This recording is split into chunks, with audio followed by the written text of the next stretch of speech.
Donc bonsoir aux frères et sœurs qui regardent sur Facebook ou qui regarderont. C'est donc notre partage hebdomadaire de l'église La Main d'Association. Je suis pasteur Carmel Gatsé, en charge donc du temps de partage de ce soir, qui s'inscrit dans le thème que le Seigneur nous a inspiré pour cette année, qui est tous disciples de Jésus-Christ. Tous disciples de Jésus-Christ, chacun après se situera dans cette affirmation. Peut-être que certains sont encore aujourd'hui au stade d'appeler à être disciples de Jésus-Christ. Peut-être que d'autres envisagent de devenir justement disciples de Jésus-Christ, et peut-être encore que d'autres sont déjà disciples de Jésus-Christ et seront encouragés à aller plus loin avec le Seigneur.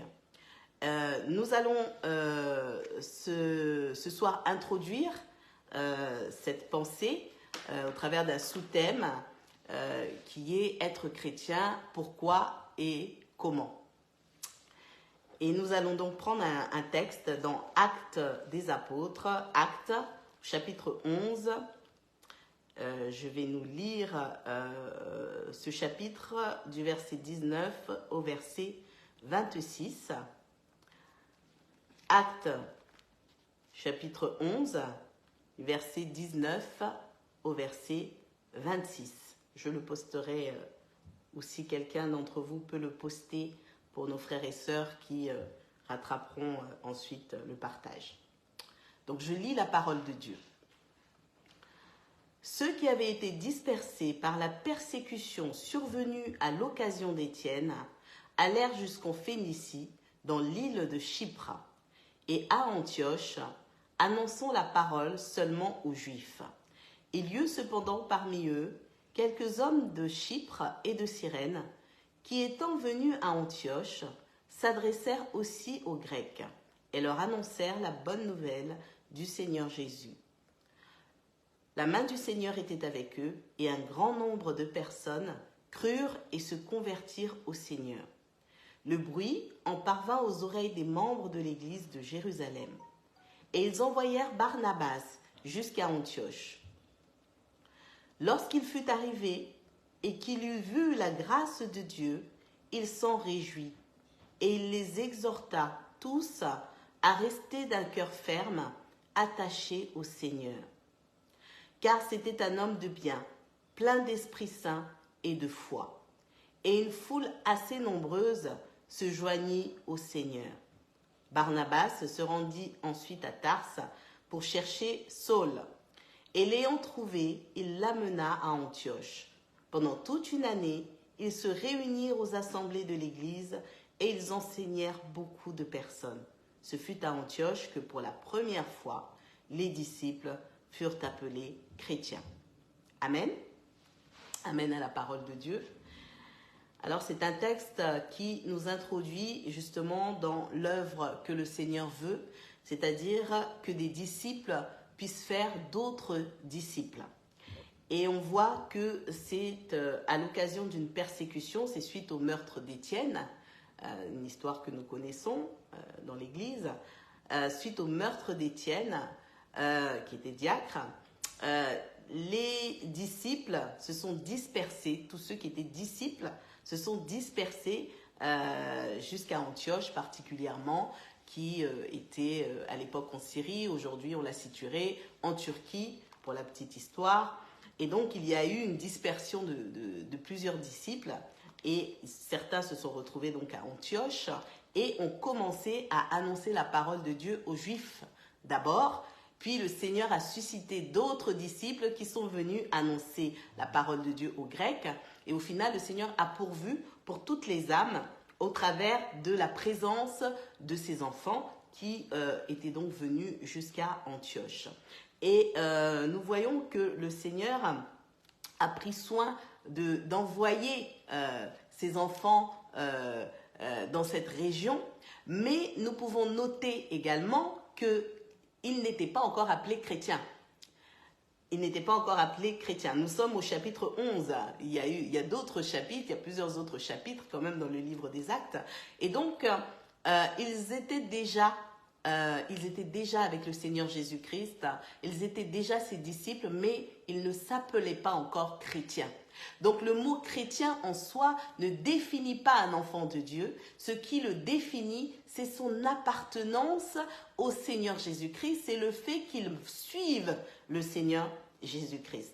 Donc c'est intéressant de voir que finalement, cette appellation, elle ne vient même pas du Seigneur. Cette appellation de chrétien, elle vient de la part de ceux qui observent à ce moment-là. Et qu'est-ce qui fait qu'on nous donne cette appellation? Qu'est-ce qui a fait qu'on nous donne cette appellation? Eh bien, ce sont nos actes, c'est ce que nous avons accompli.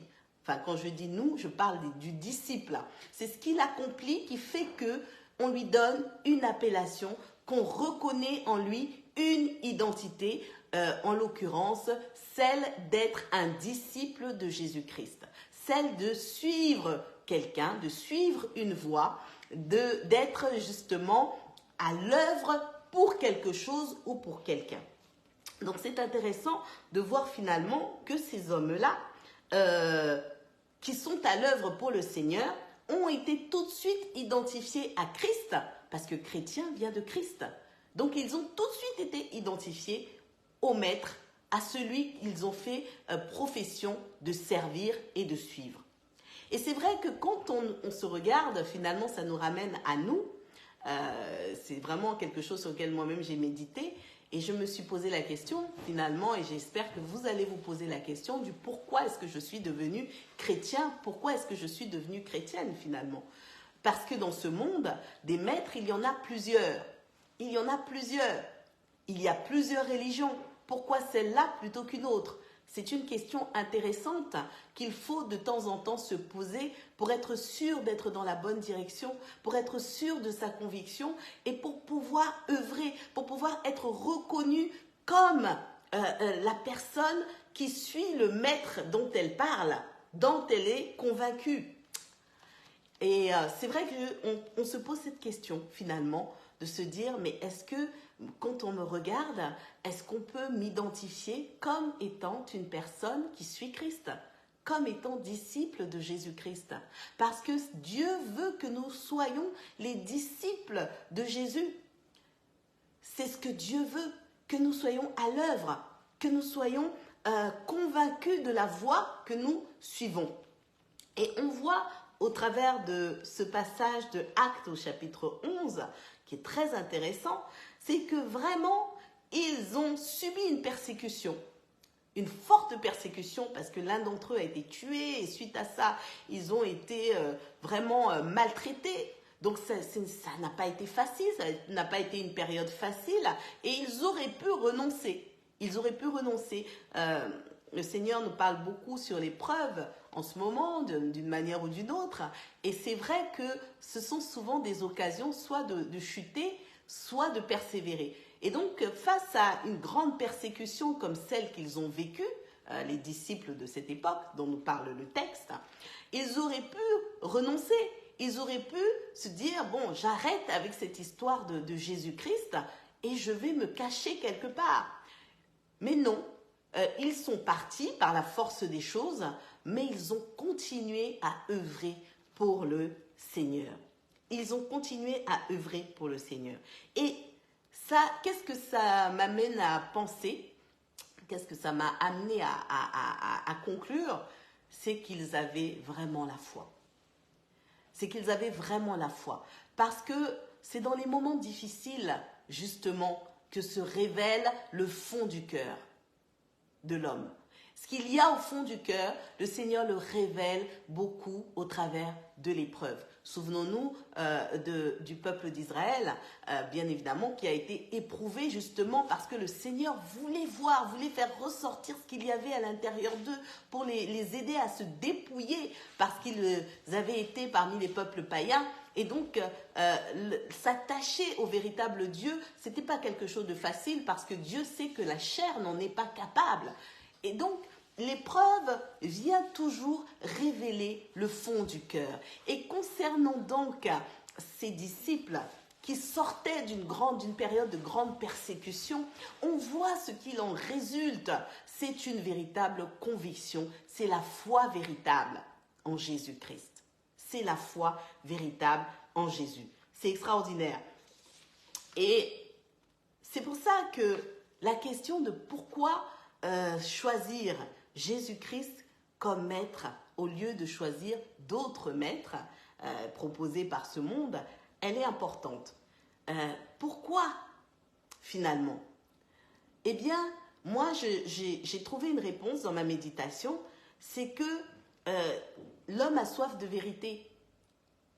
L'homme a soif de vérité et Christ est la vérité, nous dit la parole de Dieu. Christ est la vérité. Il nous a dit toute la vérité dans sa parole sur notre condition de pécheur, sur l'impossibilité de s'en sortir par soi-même, c'est-à-dire que nous étions pécheurs et on ne pouvait pas résoudre ce problème, on ne pouvait pas enlever cette gangrène de nos vies par nous-mêmes, nous étions minés, empoisonnés, pollués sans lui et nous ne pouvions pas nous en sortir. Et Christ nous a révélé notre sort. Il nous a révélé que nous étions voués à subir la colère de Dieu à un moment ou à un autre. La raison qui fait qu'on peut devenir chrétien, c'est qu'on a soif de vérité, tous autant que nous sommes. Et Christ est le seul à nous avoir révélé la solution au problème de l'humanité. C'est-à-dire qu'il est le seul à pouvoir briser la chaîne du péché. Il a été le seul à pouvoir le faire par sa mort et par sa résurrection. Et lorsque nous avons découvert cela, lorsqu'un cœur reçoit cette parole de vérité, il comprend que non seulement, il était dans une situation catastrophique, une situation accablante, et il découvre qu'il y a eu un homme qui était à la fois Dieu, qui est venu le sauver. Et ça, c'est quelque chose que Christ seul a pu faire, nous éviter le châtiment,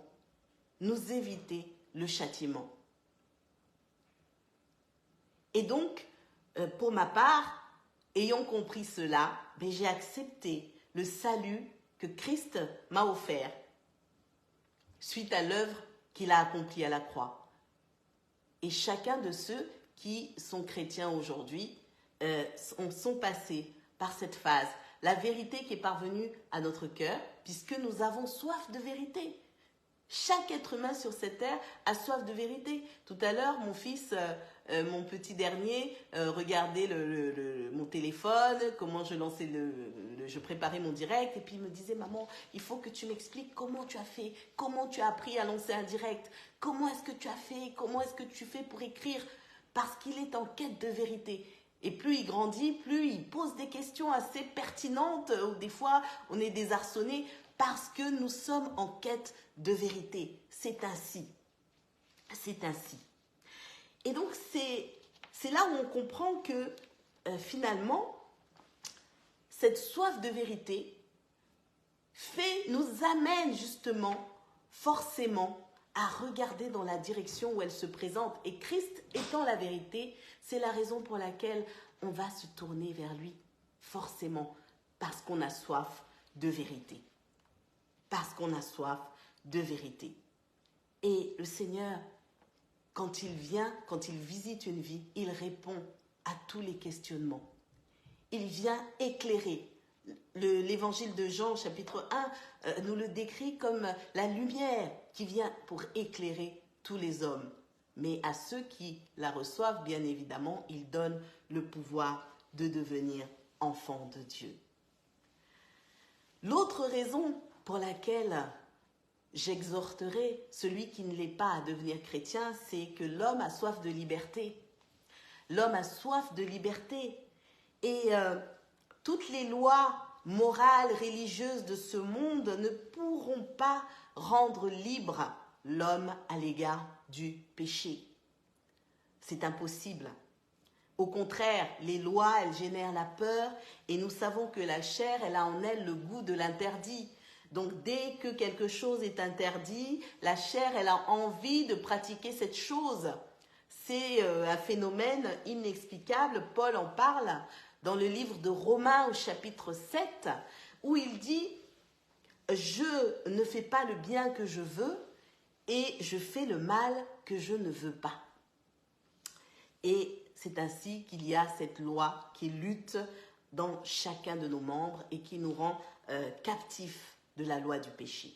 La bonne nouvelle, c'est que l'issue, c'est Jésus. C'est Jésus qui a brisé le pouvoir du péché.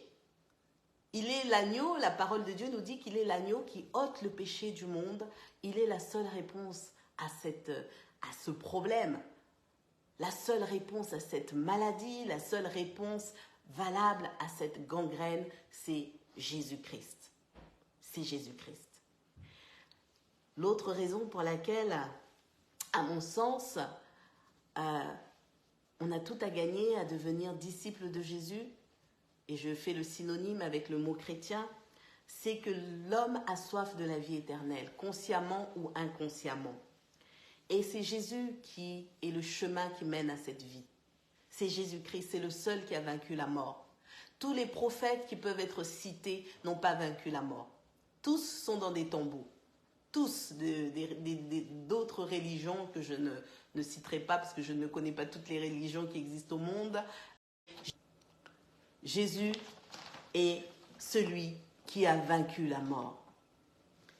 Et désormais, la mort physique, pour ceux qui sont en Jésus-Christ, pour ceux qui ont foi en Jésus, la mort physique n'est plus qu'une simple transition entre cette vie imparfaite et celle d'après, qui est sainte, qui est parfaite, qui sera heureuse pour l'éternité, celle où Jésus nous a précédés pour aller nous préparer une place avec lui. Nous allons vivre avec le Seigneur dans le bonheur éternel, dans ce qu'on appelle la félicité éternelle. Et l'homme a soif de cela.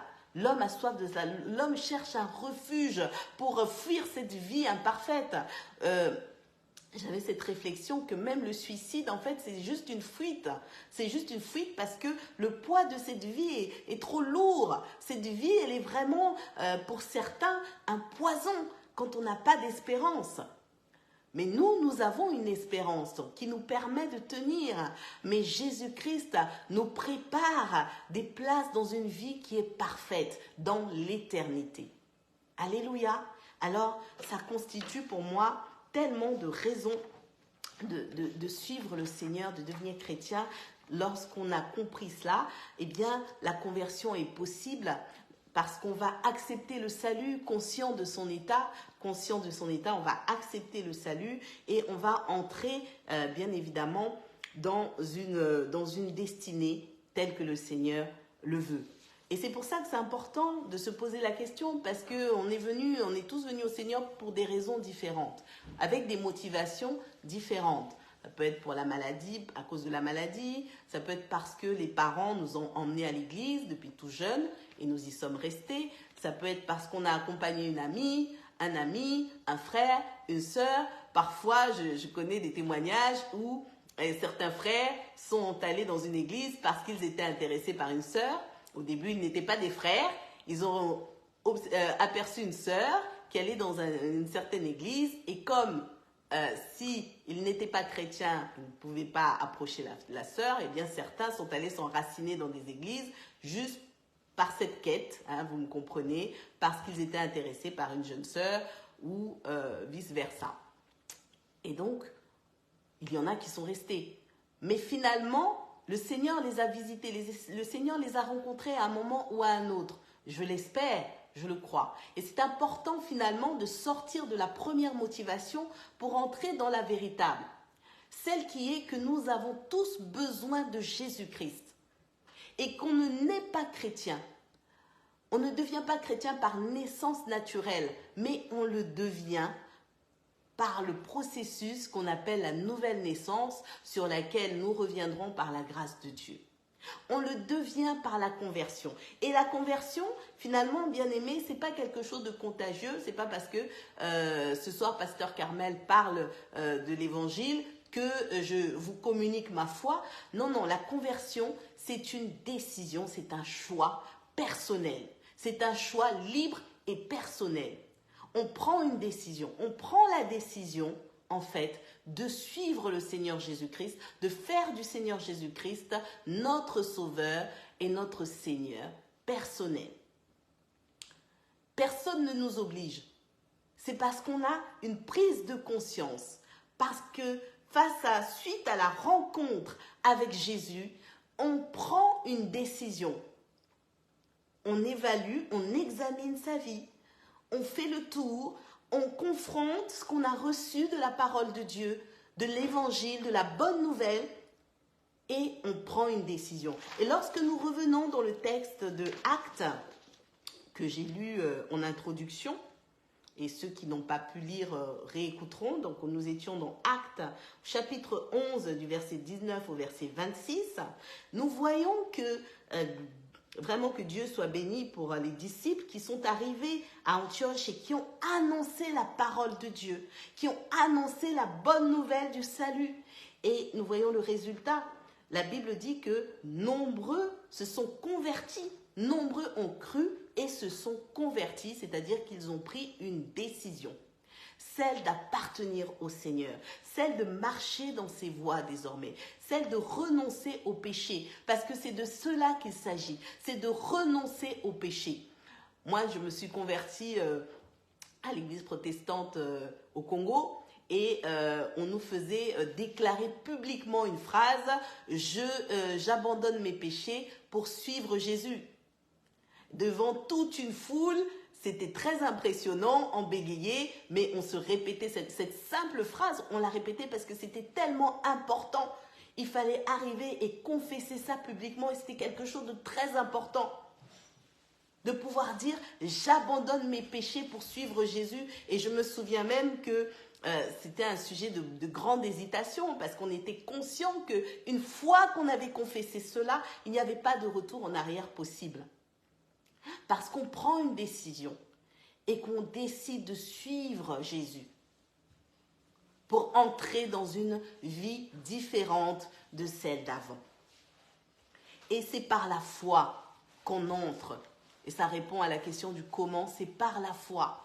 C'est parce qu'on prend une décision libre et personnelle qui n'appartient qu'à nous. Ça se passe entre nous et le Seigneur. Et c'est pour ça que Barnabas, lorsqu'il arrive dans Acte 11, lorsqu'il arrive et qu'il constate ce qui se passe à Antioche, il se réjouit, nous dit la parole de Dieu. Il se réjouit au verset 23, lorsqu'il fut arrivé et qu'il eut vu la grâce de Dieu, il s'en réjouit. Parce que oui, lorsque nous sommes à l'œuvre, les disciples de Jésus, la grâce de Dieu est répandue. Des cœurs sont touchés par la parole, parce qu'il va y avoir des conversions, parce que des cœurs vont voir le Seigneur Jésus-Christ tel qu'il est, le chemin, la vérité et la vie.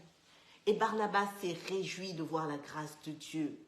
Et il les a exhortés à s'attacher au Seigneur, à rester attachés d'un cœur ferme. Et donc, on s'attache au Seigneur par le cœur. C'est un attachement de cœur. C'est notre cœur qui vient se lier au Seigneur. Ce n'est pas d'abord notre intellect, mais c'est notre cœur qui vient s'attacher au Seigneur. Et de notre cœur, de l'état de notre cœur, va résulter la transformation parce que nous recevons le Saint-Esprit et le Saint-Esprit vient opérer en nous la volonté du Père.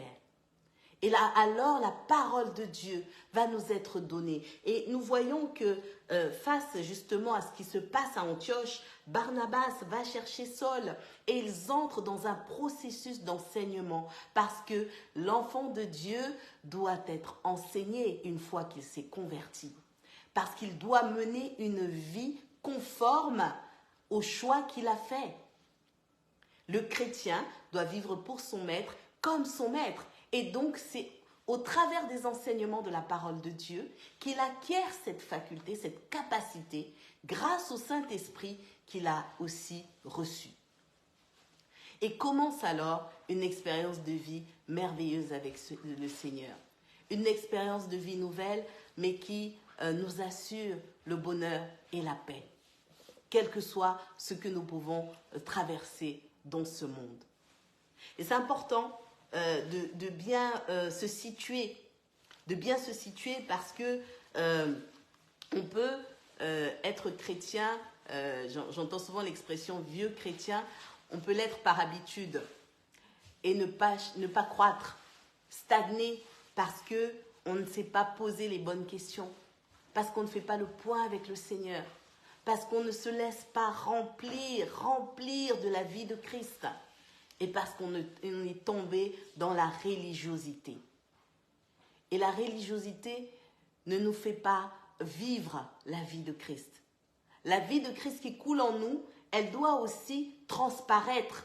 Et nous devons aussi la répandre autour de nous. Nous sommes des disciples et nous devons faire d'autres disciples. Nous devons faire d'autres disciples. Nous devons vivre pour Jésus-Christ. Vivre pour lui. Nous sommes le reflet de la gloire de Dieu, la lumière du monde, le sel de la terre. Partout où nous sommes, nous... Normalement, c'est lancé. Donc, j'espère que le son passe aussi. Et si c'est bon, je vais commencer le temps de partage. C'est bon. Parfait. Très bien. Merci beaucoup. Merci. Donc, bonsoir aux frères et sœurs qui regardent sur Facebook ou qui regarderont. C'est notre partage hebdomadaire de l'église La Main d'Association. Je suis pasteur Carmel Gatsé, en charge donc du temps de partage de ce soir, qui s'inscrit dans le thème que le Seigneur nous a inspiré pour cette année, qui est tous disciples de Jésus-Christ. Tous disciples de Jésus-Christ, chacun après se situera dans cette affirmation. Peut-être que certains sont encore aujourd'hui au stade d'appeler à être disciples de Jésus-Christ. Peut-être que d'autres envisagent de devenir justement disciples de Jésus-Christ, et peut-être encore que d'autres sont déjà disciples de Jésus-Christ et seront encouragés à aller plus loin avec le Seigneur. Nous allons ce soir introduire cette pensée au travers d'un sous-thème qui est être chrétien, pourquoi et comment. Et nous allons donc prendre un texte dans Actes des Apôtres, Actes, chapitre 11. Je vais nous lire ce chapitre du verset 19 au verset 26. Actes, chapitre 11, verset 19 au verset 26. Je le posterai, ou si quelqu'un d'entre vous peut le poster pour nos frères et sœurs qui rattraperont ensuite le partage. Donc je lis la parole de Dieu. Ceux qui avaient été dispersés par la persécution survenue à l'occasion d'Étienne allèrent jusqu'en Phénicie, dans l'île de Chypre, et à Antioche, annonçant la parole seulement aux Juifs. Il y eut cependant parmi eux quelques hommes de Chypre et de Cyrène, qui étant venus à Antioche, s'adressèrent aussi aux Grecs et leur annoncèrent la bonne nouvelle du Seigneur Jésus. La main du Seigneur était avec eux, et un grand nombre de personnes crurent et se convertirent au Seigneur. Le bruit en parvint aux oreilles des membres de l'église de Jérusalem, et ils envoyèrent Barnabas jusqu'à Antioche. Lorsqu'il fut arrivé et qu'il eut vu la grâce de Dieu, il s'en réjouit, et il les exhorta tous à rester d'un cœur ferme, attachés au Seigneur. Car c'était un homme de bien, plein d'Esprit Saint et de foi. Et une foule assez nombreuse se joignit au Seigneur. Barnabas se rendit ensuite à Tarse pour chercher Saul, et l'ayant trouvé, il l'amena à Antioche. Pendant toute une année, ils se réunirent aux assemblées de l'Église et ils enseignèrent beaucoup de personnes. Ce fut à Antioche que pour la première fois, les disciples furent appelés chrétiens. Amen. Amen à la parole de Dieu. Alors c'est un texte qui nous introduit justement dans l'œuvre que le Seigneur veut, c'est-à-dire que des disciples puissent faire d'autres disciples. Et on voit que c'est à l'occasion d'une persécution, c'est suite au meurtre d'Étienne, une histoire que nous connaissons dans l'Église, suite au meurtre d'Étienne, qui était diacre, les disciples se sont dispersés, tous ceux qui étaient disciples se sont dispersés jusqu'à Antioche particulièrement, qui était à l'époque en Syrie, aujourd'hui on la situerait en Turquie, pour la petite histoire. Et donc il y a eu une dispersion de plusieurs disciples, et certains se sont retrouvés donc à Antioche, et ont commencé à annoncer la parole de Dieu aux Juifs d'abord. Puis le Seigneur a suscité d'autres disciples qui sont venus annoncer la parole de Dieu aux Grecs. Et au final, le Seigneur a pourvu pour toutes les âmes au travers de la présence de ces enfants qui étaient donc venus jusqu'à Antioche. Et nous voyons que le Seigneur a pris soin d'envoyer ces enfants dans cette région. Mais nous pouvons noter également qu'ils n'étaient pas encore appelés chrétiens. Ils n'étaient pas encore appelés chrétiens. Nous sommes au chapitre 11. Il y a d'autres chapitres, il y a plusieurs autres chapitres quand même dans le livre des Actes. Et donc, ils étaient déjà avec le Seigneur Jésus-Christ. Ils étaient déjà ses disciples, mais ils ne s'appelaient pas encore chrétiens.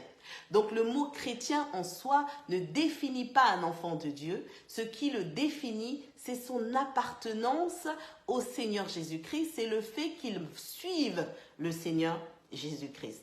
Donc c'est intéressant de voir que finalement, cette appellation, elle ne vient même pas du Seigneur. Cette appellation de chrétien, elle vient de la part de ceux qui observent à ce moment-là. Et qu'est-ce qui fait qu'on nous donne cette appellation ? Qu'est-ce qui a fait qu'on nous donne cette appellation ? Eh bien, ce sont nos actes, c'est ce que nous avons accompli. Enfin, quand je dis nous, je parle du disciple.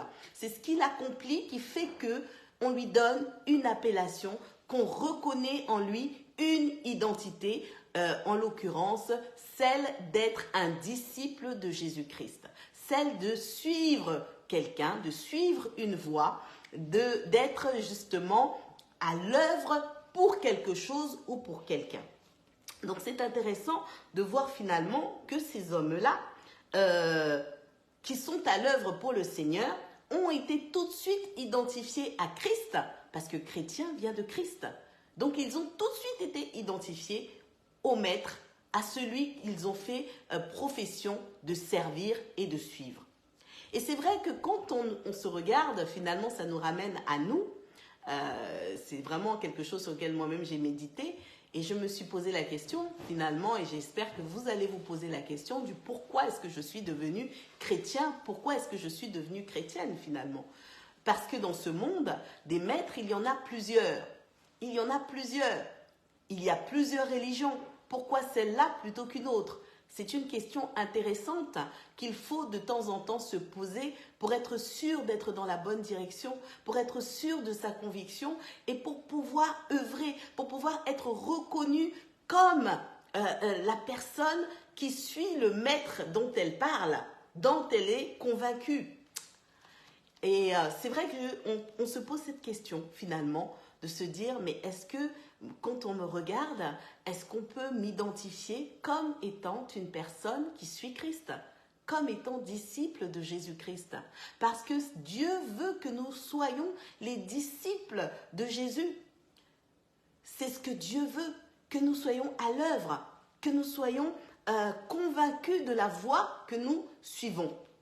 Et on voit au travers de ce passage de Actes au chapitre 11, qui est très intéressant, c'est que vraiment, ils ont subi une persécution, une forte persécution, parce que l'un d'entre eux a été tué, et suite à ça, ils ont été vraiment maltraités. Donc ça n'a pas été facile, ça n'a pas été une période facile, et ils auraient pu renoncer.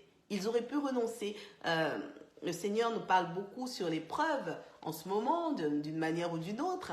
Et c'est vrai que ce sont souvent des occasions soit de chuter, soit de persévérer. Et donc, face à une grande persécution comme celle qu'ils ont vécue, les disciples de cette époque dont nous parle le texte, ils auraient pu renoncer. Ils auraient pu se dire, bon, j'arrête avec cette histoire de Jésus-Christ et je vais me cacher quelque part. Mais non, ils sont partis par la force des choses, mais ils ont continué à œuvrer pour le Seigneur. Ils ont continué à œuvrer pour le Seigneur. Et ça, qu'est-ce que ça m'amène à penser? Qu'est-ce que ça m'a amené à conclure? C'est qu'ils avaient vraiment la foi. C'est qu'ils avaient vraiment la foi. Parce que c'est dans les moments difficiles, justement, que se révèle le fond du cœur de l'homme. Ce qu'il y a au fond du cœur, le Seigneur le révèle beaucoup au travers de l'épreuve. Souvenons-nous du peuple d'Israël, bien évidemment, qui a été éprouvé justement parce que le Seigneur voulait faire ressortir ce qu'il y avait à l'intérieur d'eux pour les aider à se dépouiller parce qu'ils avaient été parmi les peuples païens. Et donc, s'attacher au véritable Dieu, ce n'était pas quelque chose de facile parce que Dieu sait que la chair n'en est pas capable. Et donc, l'épreuve vient toujours révéler le fond du cœur. Et concernant donc ces disciples qui sortaient d'une période de grande persécution, on voit ce qu'il en résulte. C'est une véritable conviction, c'est la foi véritable en Jésus-Christ. C'est la foi véritable en Jésus. C'est extraordinaire. Et c'est pour ça que la question de pourquoi choisir Jésus-Christ comme maître au lieu de choisir d'autres maîtres proposés par ce monde, elle est importante. Pourquoi finalement? Eh bien, moi j'ai trouvé une réponse dans ma méditation, c'est que l'homme a soif de vérité. L'homme a soif de vérité et Christ est la vérité, nous dit la parole de Dieu. Christ est la vérité. Il nous a dit toute la vérité dans sa parole sur notre condition de pécheur, sur l'impossibilité de s'en sortir par soi-même, c'est-à-dire que nous étions pécheurs et on ne pouvait pas résoudre ce problème, on ne pouvait pas enlever cette gangrène de nos vies par nous-mêmes, nous étions minés, empoisonnés, pollués sans lui et nous ne pouvions pas nous en sortir. Et Christ nous a révélé notre sort. Il nous a révélé que nous étions voués à subir la colère de Dieu à un moment ou à un autre. La raison qui fait qu'on peut devenir chrétien, c'est qu'on a soif de vérité, tous autant que nous sommes. Et Christ est le seul à nous avoir révélé la solution au problème de l'humanité. C'est-à-dire qu'il est le seul à pouvoir briser la chaîne du péché. Il a été le seul à pouvoir le faire par sa mort et par sa résurrection. Et lorsque nous avons découvert cela, lorsqu'un cœur reçoit cette parole de vérité, il comprend que non seulement, il était dans une situation catastrophique, une situation accablante, et il découvre qu'il y a eu un homme qui était à la fois Dieu, qui est venu le sauver. Et ça, c'est quelque chose que Christ seul a pu faire, nous éviter le châtiment,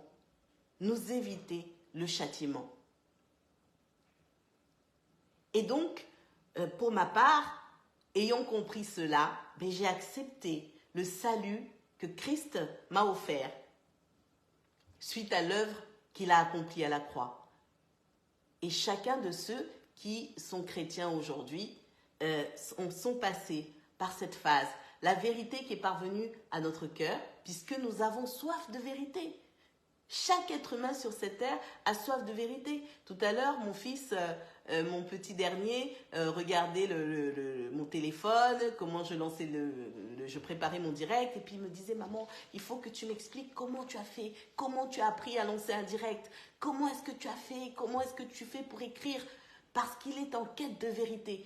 Et plus il grandit, plus il pose des questions assez pertinentes, où des fois on est désarçonné, parce que nous sommes en quête de vérité. C'est ainsi. Et donc c'est c'est là où on comprend que finalement, cette soif de vérité nous amène justement, forcément, à regarder dans la direction où elle se présente. Et Christ étant la vérité, c'est la raison pour laquelle on va se tourner vers lui, forcément, parce qu'on a soif de vérité. Parce qu'on a soif de vérité. Et le Seigneur, quand il vient, quand il visite une vie, il répond à tous les questionnements. Il vient éclairer. L'évangile de Jean, chapitre 1, nous le décrit comme la lumière qui vient pour éclairer tous les hommes. Mais à ceux qui la reçoivent, bien évidemment, il donne le pouvoir de devenir enfants de Dieu. L'autre raison pour laquelle j'exhorterai celui qui ne l'est pas à devenir chrétien, c'est que l'homme a soif de liberté. L'homme a soif de liberté. Et toutes les lois morales, religieuses de ce monde ne pourront pas rendre libre l'homme à l'égard du péché. C'est impossible. Au contraire, les lois, elles génèrent la peur et nous savons que la chair, elle a en elle le goût de l'interdit. Donc dès que quelque chose est interdit, la chair, elle a envie de pratiquer cette chose.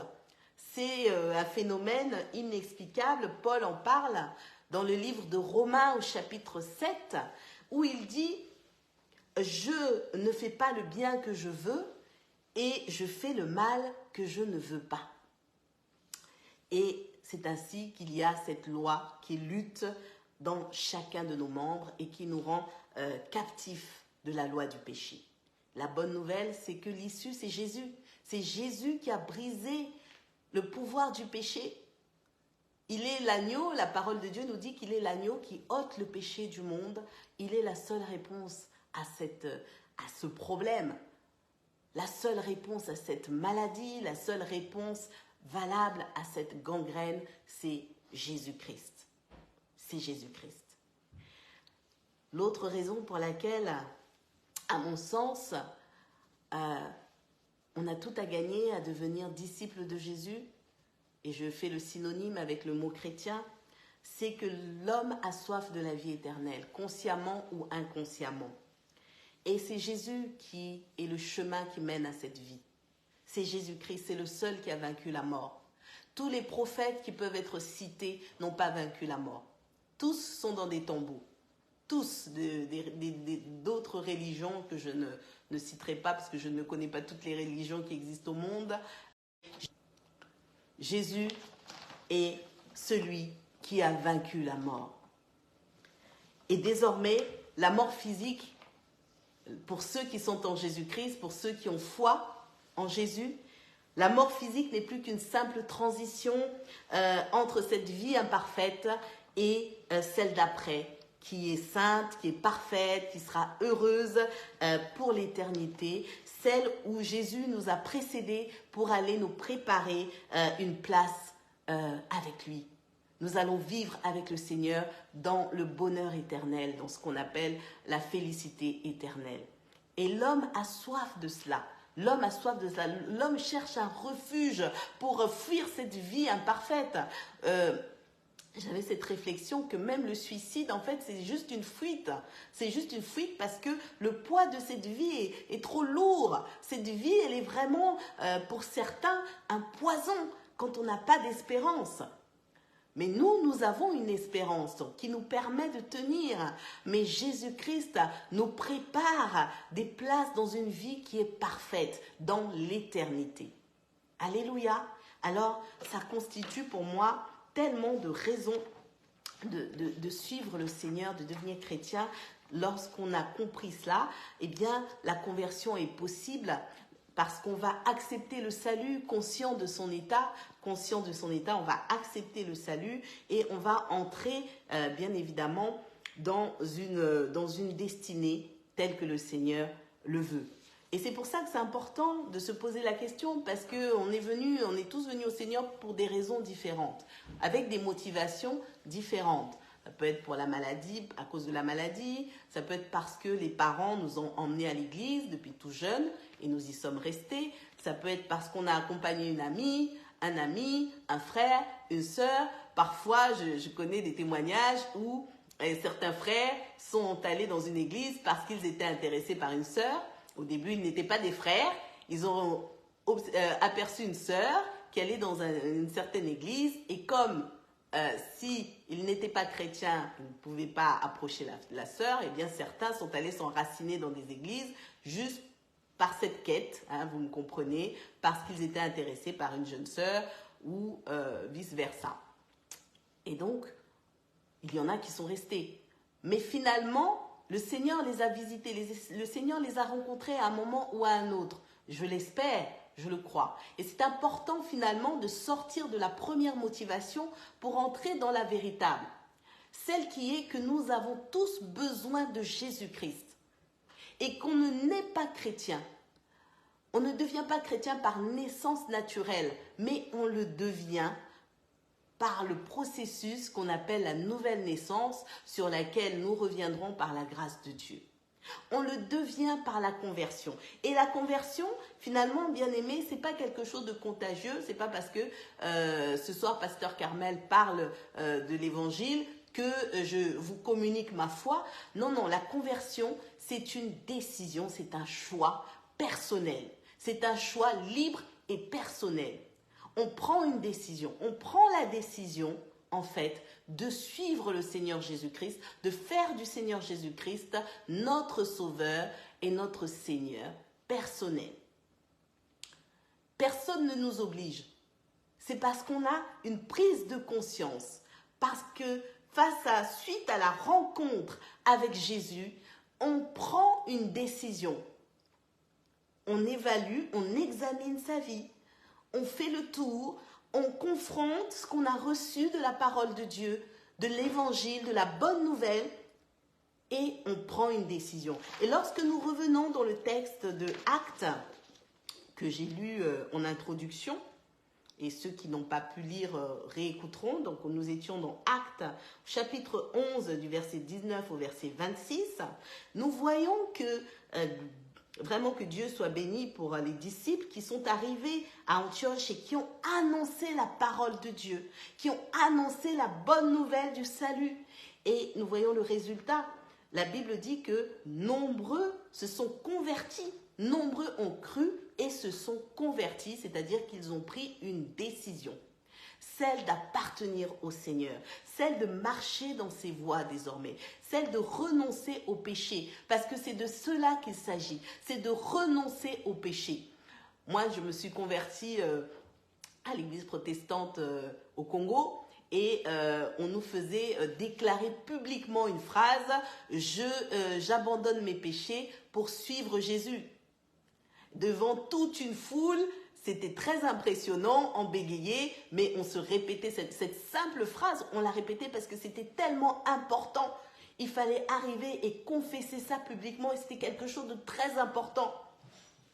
De pouvoir dire, j'abandonne mes péchés pour suivre Jésus. Et je me souviens même que c'était un sujet de grande hésitation parce qu'on était conscient qu'une fois qu'on avait confessé cela, il n'y avait pas de retour en arrière possible. Parce qu'on prend une décision et qu'on décide de suivre Jésus pour entrer dans une vie différente de celle d'avant. Et c'est par la foi qu'on entre. Et ça répond à la question du comment, c'est par la foi.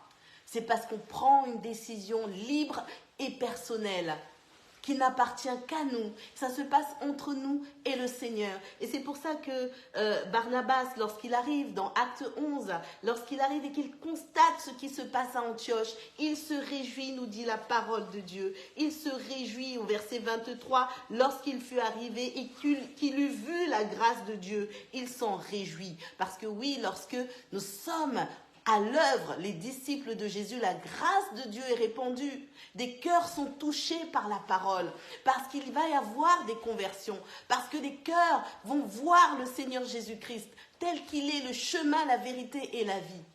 Et Barnabas s'est réjoui de voir la grâce de Dieu.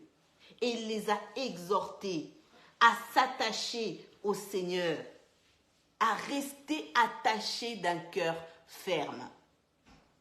Et donc, on s'attache au Seigneur par le cœur, c'est un attachement de cœur. C'est notre cœur qui vient se lier au Seigneur. Ce n'est pas d'abord notre intellect, mais c'est notre cœur qui vient s'attacher au Seigneur. Et de notre cœur, de l'état de notre cœur, va résulter la transformation parce que nous recevons le Saint-Esprit et le Saint-Esprit vient opérer en nous la volonté du Père.